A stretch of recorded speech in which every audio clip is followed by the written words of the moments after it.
Pero bago tayo magpatuloy ay pakilike ang ating video. Ganun din ang subscribe button, pati na rin ang bell icon para lagi kayong updated sa mga parating ko pang mga uploads.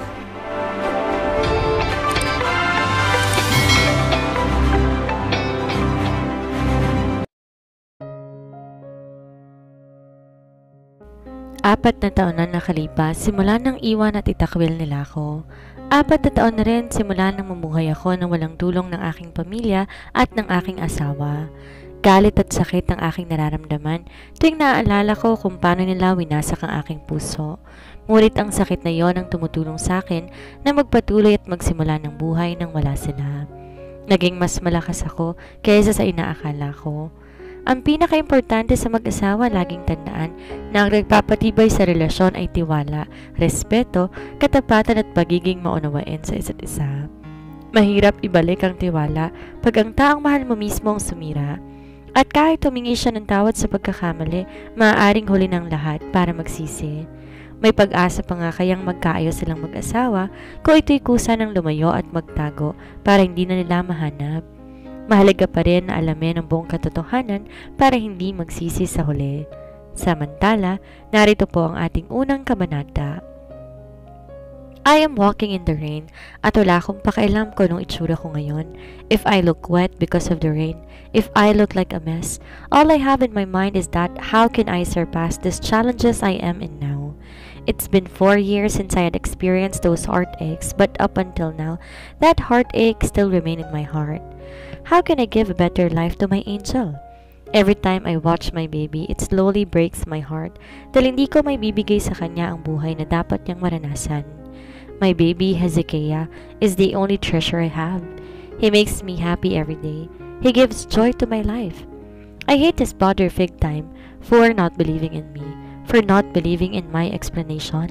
He easily turned me down like he did not love me. Mahal nga ba niya talaga ako? Dahil kung mahal niya ako, paniniwalaan niya ako. Ako ang dapat una niyang paniwalaan, hindi ang mga taong nakapaligid sa kanya. I was abandoned by my own husband and family because I put the name of my family in shame. It's been 4 years since I live a very simple life, yung katulad sa mga taong naninirahan sa maliit na kahoy na bahay. Sa loob ng 4 na taon, naranasan kong maghirap, yung para bang walang-wala ka na, walang gustong tumulong. Dahil sa nangyari sa kanaraan, umalis ako sa lugar na kung saan ayaw na ako ng lahat. Pumunta ako sa lugar na walang makakakilala sa akin, kung saan walang masuhusga. Mas naging mahirap pa ang sitwasyon ko dahil may nadadala akong sanggol sa sinapupunan. I gave birth to my son with the help of my newfound family, sina Tita Gina at Tito Ben. Naging malapit din ako sa kanilang nag-iisang anak na si Jeric. You wouldn't believe na bakla siya dahil he looked so very manly. Minsan nga napagkakamalan kami magkasintahan pag kami lang dalawa ang magkasama, pero pag nagkasama ng anak ko, napapagkamalan naman kami na mag-asawa. Mama, bakit basang-basa ka? Sa lalim ng iniisip ko, hindi ko namalayan, nakarating na pala ako sa ospital. Oo, ospital. Na-ospital kasi ang anak ko dahil inatake na naman siya ng asma. Ilang beses na rin siyang na-confine sa ospital at naging malala na ang kanyang kalagayan dahil sa wala akong sapat na perang pampagamot at di rin sapat ang kagamitan dito sa ospital kung saan naka-confine ang anak ko. Kitang-kita ko sa mata ng aking anak na nahihirapan na siya. Kasi anak si mama mo naglalaro sa ulan kanina. Pinilit kong pasiglahin ang boses ko dahil ayoko na mag-alala siya. Sana sinama mo ko, mama. Namiss ko nang maglaro sa ulan sagot niya. 3 taong gulang na ang anak ko, pero madali na siyang nakakaintindi ng sitwasyon. Madali lang siyang matuto sa mga bagay-bagay. Siguro naman na niya ang katalinuhan sa ama niya. Pareho sila ng mukha ng kanyang ama. Minsan nga, pag nakikita ko ang baby Hezi ko, naaalala ko ang ama niya. Diba anak, sabi ko sa'yo, kailangan mo pang magpalakas at magpagaling para makakapaglaro ka na sa ulan kasama ko. Sabi ko sabay haplos ng kanyang noo. Huwag kang mag-alala, mama. Bukas na bukas, malakas na ako. Sabi niya sabay ngiti ng malapad. Nag-usap pa kami ng matagal, tapos nakatulog na siya agad pagkatapos ko siyang basahan ng story. Di ko mapigilang tumulo ang luha ko dahil sa awa sa kanya. Siguro ganito na lang talaga ang buhay namin. Honey, Besh, tigilan mo na yung iyak mo na yan. Kagaling din ang anak mo, magtiwala ka lang. Sabi ni Jeric na nasa tabi nito. Pero konting-konti na lang, baka susuko na ako, Besh. Sabi ko habang umiiyak pa rin. Daniela, anong sabi ko sa'yo? Patay. Binanggit niya na ang pangalan ko. Galit na talaga to. Huwag basta susuko, laban lang. Fighting. Pinakita ko sa kanya ang muscle sa kamay ko kahit wala naman ako noon. Ganyan. Yan ang best friend ko. Love. Hindi niya na natapos ang sasabihin dahil biglang bumukas ang pinto. Ano pong kailangan ninyo? Tanong ko sa taong nakasuot na parang pang secretary dahil sa attire niya. Hi ma'am, I'm Cindy Rose Baclaan from Lori Corporation. I'm here to inform you that Ma'am Lori, Joy of the owner of the company, wants to offer a hand for you. Sabi niya in a professional way. Ma'am, send me here to tell you that she will going to offer you a job, which is the head of the accounting in her company. She wants to help you because she heard that you are in need. Ma'am already deposited a money in your bank account, which contained 500,000. Huh? Talaga, Miss Cindy? Hindi makapaniwalang tanong ko. Yes, ma'am. The 500,000 that she deposited in your bank account is not part of your salary. Bigay niyo po yon para sa pampagamot ng inyong anak. I can't believe this. I was so shocked that I did not notice na nakaupo na pala ako sa couch na nasa likod ko. Before I forgot, Ma'am Lori wants to talk to you in person tomorrow at exactly 9:30 in the morning. Just don't be late, ma'am, because Ma'am Lori is a bit busy, sabi niya. Okay, salamat Miss Cindy. I will be there 10 minutes before 9:30, sagot ko. You're welcome, ma'am. Have a good day. Goodbye, sabi niya sabay alis. Besh, huy, bakit tulala ka dyan? Nagising ako sa pagkatulala dahil iwinawagayway ni Jeric ang kamay niya sa mukha ko. Jeric, hindi talaga ako makapaniwala. Mapapagamot ko ng anak ko.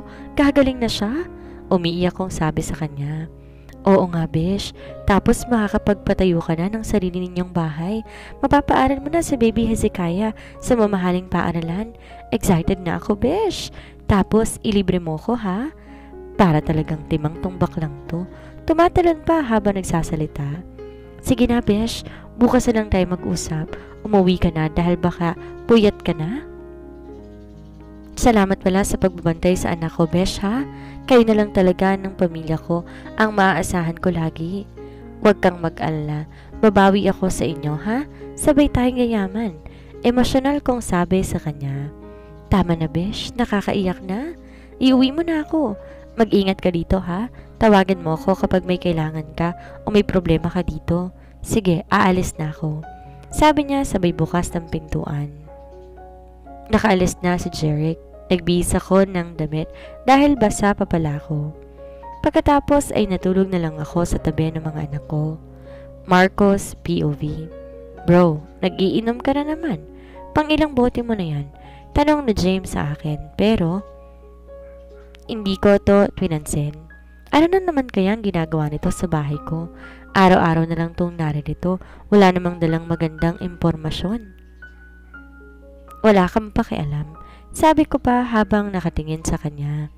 Kamusta? May nakuha ka na bang impormasyon? Tanong ko. I'm sorry bro, pero ang hirap hanapin ni Daniela. Ilang taon na ba tayo naghahanap? Mga 4 na taon na. Ikaw kasi gago ka. Pinalayas mo eh. Pero malay mo, darating ang panahon, makikita na lang natin siya bigla dyan sa tabi-tabi. Do not give me false hope, bro. Hirap na talaga, darating yun. Malungkot kong sabi. Ang tanga ko kasi, hindi ako naniwala sa paliwanag niya.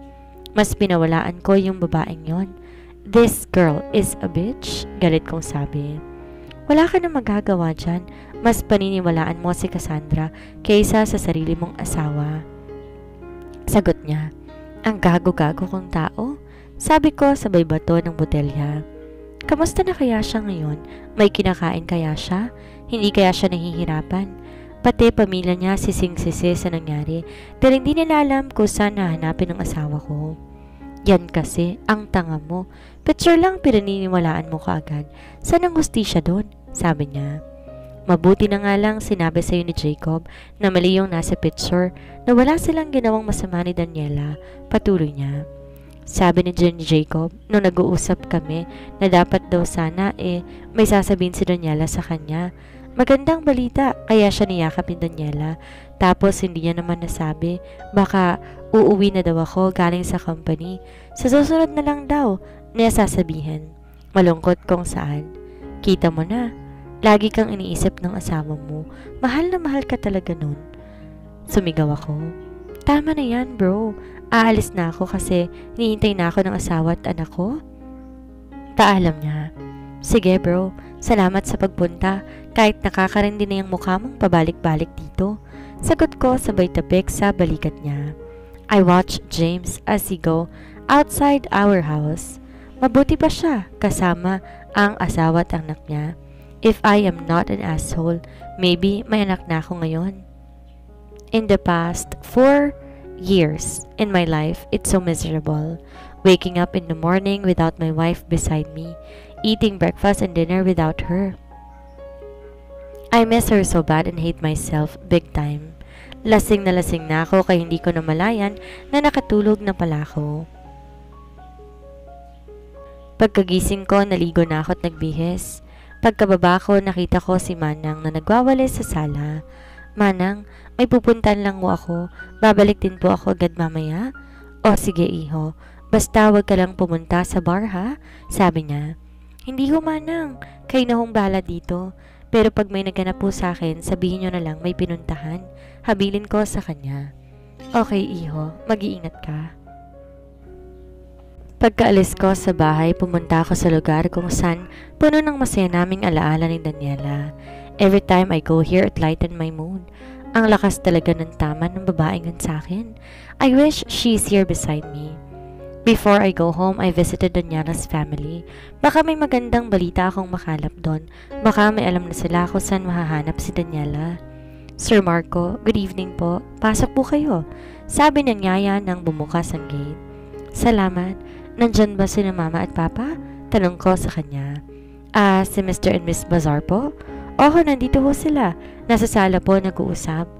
Importante ba yung pinag-uusapan nila? Tanong ko. Ewan ko lang po, puntahan nyo na lang. O sige, salamat. Walang anuman po. Pagkapasok ko sa bahay ni Daniela, bumungad sa akin na seryosong nag-uusapang mga magulang niya. Good evening po, mama at papa. Bati ko. Oh Marco, nice timing. We have something to tell you. Seryosong saad ni mama. What is it, mama? Tanong ko.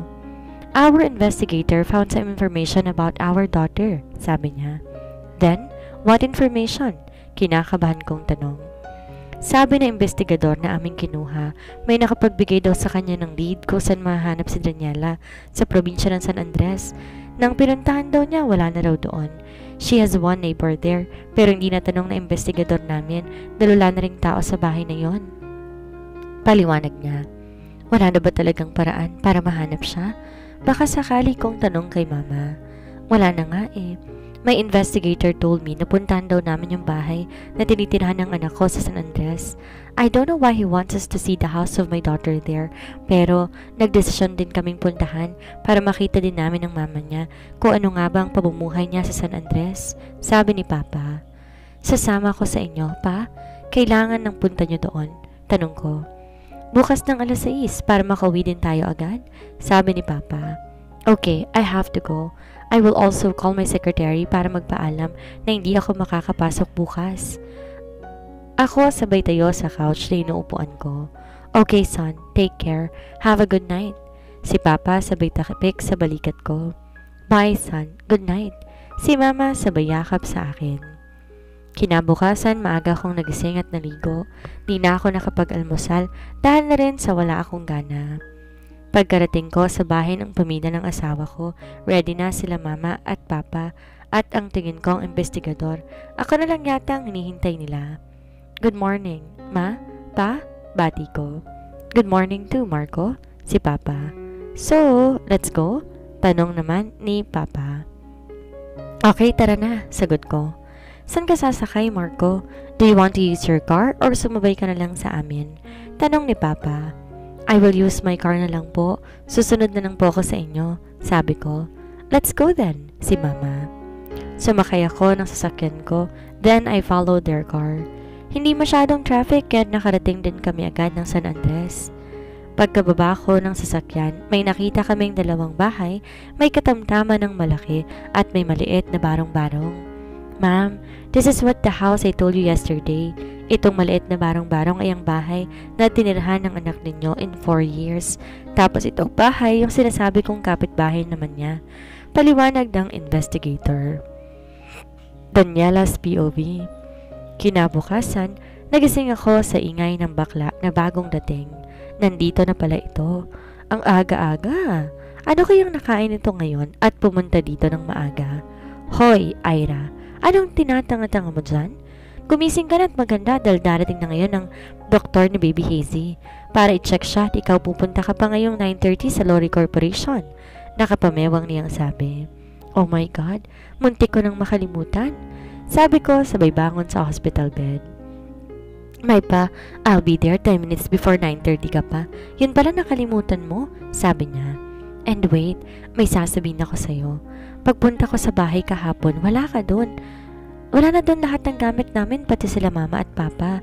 Pagpunta doon sa bahay, wala na rin yung mga gamit mo. Masaya niyang sabi. Anong nakain ito? At masaya pang nawala ang gamit namin ng mama at papa niya. Sinapian ba to ng masamang espiritu or mga bakla? Bakit parang saya-saya mo dyan? Di ka ba natatakot? Wala na yung lahat ng gamit sa bahay ninyo at sa bahay namin? Isali mo pa ang mama at papa mo na wala na doon. Natataranta kong sagot sa kanya. Ano ka ba, honey? Relax lang. Nakangiti niyang sabi. Yun na nga eh. Kaya nawala lahat ng gamit namin, nalaman kong dahilan dahil may iniwan palang sulat si mama sa pinto ng kwarto ko. Di ko lang namalayan agad dahil sa pagkataranta ko. Paliwanag niya. So ano nakalagay sa sulat? Tanong ko. You wouldn't believe, Honey Besh, kapag sinabi ko anong nakalagay. Nakangisi niyang sabi. Ano nga? Tagal mo namang sabihin na babagot na ako. Ito na nga ang nakalagay sa sulat. Address lang. Nakangisi pa rin sabi niya. So ano nakakatawa dun? Naiinis kong sabi. Ito na, di ka naman makapag-relax dyan eh. So sabi ko nga na address lang nakalagay. Pinuntan ko yung address na yun kahit gabi na. Ang bumungad sa akin isang napakalaking bahay. Bakit di mawala ang ngiti nitong baklang to? May maganda sigurong nangyari sa address na pinuntahan niya. Sabihin mo na, pinapatagal mo eh. Malilate talaga ako nito sa meeting namin ni Ma'am Lori. Sabi ko, yun nga, nag-doorbell ako. Tapos binuksan ng gwapong guard. Ang gwapo niya, Beshi, pero back to the topic. Pagkabukas ng guard, may isang yaya. Giniya ko papasok. Dinala ko sa napakalawak na sala. Tapos nakita ko doon sina mama at papa at isang sophisticated na babae. Hindi matanda, hindi din bata. Mga nasa mid-30s siguro. Kwento niya. May hinala na ako na baka si Ma'am Lori yung babae. Sa sophisticada pa lang nasabi niya. Tapos, to make the long story short, doon na daw tayo titira simula ngayon. Tapos bibigyan daw niya ng trabaho si mama at papa sa kumpanya niya. Kasali ako at ikaw. Tapos hindi ako makapaniwala ng babae yun ay si Ma'am Lori. Hindi niya na natapos ang sasabihin dahil pinutoy ko na. Bakit alam mo? Naguguluhan niyang tanong. Sa kwento mo palang alam ko na baka si Ma'am Lori ang tinutukoy mo. Sabi ko, ang galing mo, Besh. Pwede ka nang maging manghuhula. Manghula ka na lang kaya. Loko talaga itong baklang ito eh. After we talk, I readied myself para sa meeting namin ni Ma'am Lori. I wore a simple dress, yung nabili ko sa bayan, at cute na doll shoes na nabili ko rin sa bayan. Pagkatapos, pumunta agad ako sa Lori Corporation na isang oras ang layo dito sa ospital. 9:15 na makarating ako sa kumpanya ni Madam Lori. Dumiretso ako sa front desk at nagtanong, Excuse me, miss, saan floor mahahanap ang opisina ni Ma'am Lori? Tanong ko sa receptionist. Do you have an appointment with her, ma'am? Tanong nito. Yes, miss. Sagot ko. Floor 55, ma'am. When you get there, just ask the receptionist para mag-guide ka po niya. Sabi niya. Okay, thank you. Ako sabay alis. Pagkarating ko sa floor 55, I asked the other receptionist kung saan makikita ang opisina ni Ma'am Lori. I was about to knock on the door pero hindi ko natuloy kasi may nagsalita sa likod ko. Mrs. Raverstone? Oh, I hate that surname. Gustong gusto ko na yung palitan kaya lang wala akong pera. Miss Bazar would be fine? Sabi ko sabay irap. Okay, Miss Bazar. By the way, ma'am is waiting inside. Let me guide you? Sabi niya. Okay, thank you. Sagot ko sabay bigay daan sa kanya. The secretary knocked on the door. Pagkatapos, binuksan agad niya na makarinig kami ng response sa loob. When I entered the office of Ma'am Lori, I was mesmerized by the interior and the design of it. Ang ganda-ganda. It looked so elegant. "Ma'am, Miss Bazar is here," Secretary said to Ma'am Lori. Pagkatapos, lumabas siya sa opisina. "Oh, good morning, Daniela. The last time we saw each other is when the time you helped me to get rid of the snatchers," sabi niya. "Yes, Ma'am Lori," sagot ko. "By the way, I'd like to formally say thanks to you. Thank you for saving me that time. I never thought someone like you know how to gift," sabi nito sabay ngiti. "It's my pleasure to save people, ma'am. My father taught me some basic martial arts kasi magagamit ko daw yon in case of emergency." Malungkot kong sabi dahil naalala ko na naman si Dad how they abandoned me. "Oh, stop calling me ma'am from now on. You will call me Mamita. Is that fine?" sabi niya. Okay lang po, Mamita," sabi ko. "Okay, now let's talk about that job that I offered to you. The money that I deposited in your bank account at ang pagpapatira ko sa bahay ko sa iyo at sa pamilyang tumulong sa iyo." Simula niya sa meeting na to. "Mamita, the job is already enough, but bakit niyo po ako binigyan ng ganong kalaking pera at pinatarama pa kami ni na Tita Gina at Tito Ben sa bahay ninyo?" Naguguluhan kong tanong. "You know, Daniela, hindi basta-basta ang pagtulong mo sa akin. Siguro kung wala ka ng mga panahong yon, I might die that time," emosyonal niyang sabi. "But it's too much," sagot ko. "Look, Daniela, I'm just going to help you back, and I did a background check on you, and I was very shocked to know that you are the daughter of Mrs. Corazon and Mr. Rosendo Bazar and the wife of the well-known businessman, Marco Raverston," dagdag niyang sabi. So alam na niya ang nangyari sa nakaraan ko. What to do now? Baka sabihin niya sa pamilya ko kung nasan ako. Pero bakit ako natatakot? Siguro naman wala silang pakialam kung nasan ako. Marco's POV. I am standing in front of my wife's house in the past 4 years, and seeing this kind of house slowly breaks and kills my heart. To think that she stayed here for 4 years and I don't know saan na siya nakatira ngayon. Dalang sabi na investigator ni Mama bago lang daw umalis dito sina Daniela. Wala pa daw 1 week mula nang umalis sila dito. Siguro, kung mas maaga lang naming nalaman na dito siya nakatira, baka naabutan pa namin siya. Masakit isipin na ang mahal kong asawa ay nakatira sa bahay na to. I am so sure that she's not comfortable living in this kind of house. Ano kaya ang kinakain niya simula nang umalis siya? Nakakain pa kaya siya ng masarap na pagkain sa umaga, tanghali at hapunan? Does she eat snacks in the afternoon? Nagsa-shopping pa ba siya ng mga gamit? Nabibili pa kaya niya ang mga limited edition na sapatos, bags, dresses at jewelries? Nang tingnan ko si Papa ay see sadness and regret in his eyes at si Mama naman umiiyak habang nakatingin sa bahay. Pareho lang kami ng nararamdaman ngayon. Daniela is such a spoiled brat in a nice way. She get what she wants pero pag di talaga niya makuha ang isang bagay, hindi siya nagpupumilit. Daniela cannot cook. Pag naliligo siya, kailangan may naghahanda dito. I can say that she is indeed a princess. I can't imagine that in the past 4 years, she survived living without mates, expensive shoes, bags, dress, accessories, and other things. Nang umalis siya, maliit na damit lang ang dala niya. Her credit card was caught by her parents. Siguro kung may cash siya sa wallet niya, maliit lang kasi usually she does not bring cash, credit card, ATM cards lang ang laman ng pitaka niya. Asa na kaya siya ngayon? Ang tanong na kailanman di naalis sa utak ko simula nung paalisin ko siya sa bahay namin. Di ko namalayan tumulo na pala ang luha ko sa mata. Hinayaan ko tong bumuhos. Di na ako nagabalang pahiran ito. Daniela, my wife, where are you now? Please come back to me. I need you. 4 years without you is like living in hell. I want you back. I am so sorry for all the things I've done, for not believing in your explanations. I love you, I really do. And up until now, my love for you never faded. Kahit siguro totoo yung nasa picture, hindi ko kayang mabuhay nang wala ka. I'm sorry.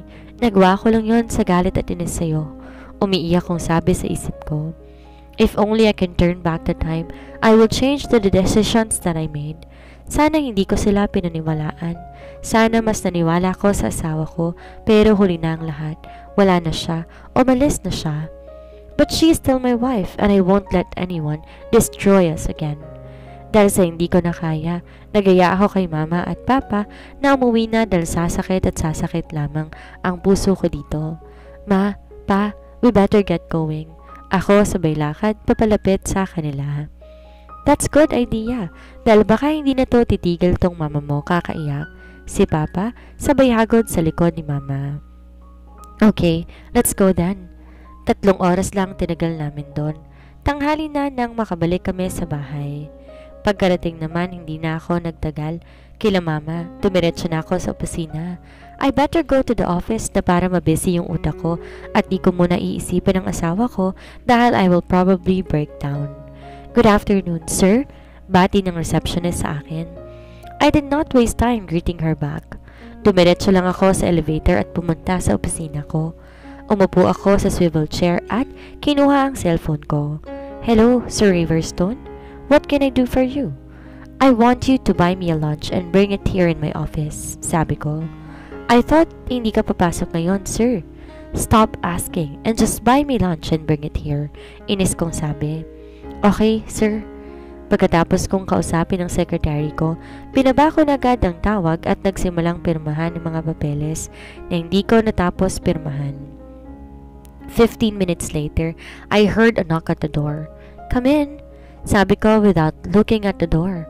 Sir, your lunch is ready, sabi ng secretary ko. Just put it on the table. Ako, still not looking at my secretary. Okay, sir, sabi niya. After that, you can leave and go back to your workplace, sabi ko. When I'm done signing the papers, I ate my lunch and after that, I continued doing my work. At exactly 5 p.m., umuwi ako sa bahay. Pagkarating ko, nagbihis agad ako ng pambahay at pumunta sa sala para manood ng TV. Minutes later, I was interrupted by my maid. Sir Marco, may bisita po kayo? My maid said. Who? Tanong ko. Mama niyo po, sir, sagot niya. Asa na siya? Tanong ko. Naroon pa po sa labas. May kausap pa po siya sa cellphone niya? Sasabihin mo, dumiretso siya na dito sa sala, I told her. Minutes passed and I heard my mom's voice. I miss this woman sa USA na kasi to nakabase together with its dad. Soon, I miss you. Si mom sabay halik sa pisngi ko at yakap sa akin. I miss you too, mom. Ako sabay yakap din sa kanya. How's your life here? Tanong niya. I cannot answer that question, mom. Malungkot kong sabi. Siyama ka na lang sa akin, anak. Kasi kung dito ka, malulungkot ka lang. Malungkot na sabi nga ni mama. Kumusta na pala si Daniela? Nahanap niyo na ba? May alam na ba kayo kung saan siya mahahanap? Sunod-sunod niyang tanong. Mom, pwede naman isa-isa lang? But anyways, ang sagot sa lahat ng tanong mo ay wala kaming alam. Malungkot kong sagot sa kanya. It's okay, son. Mahahanap din niyo siya. Just trust me. Mahahanap niyo na rin siya, sabi niya.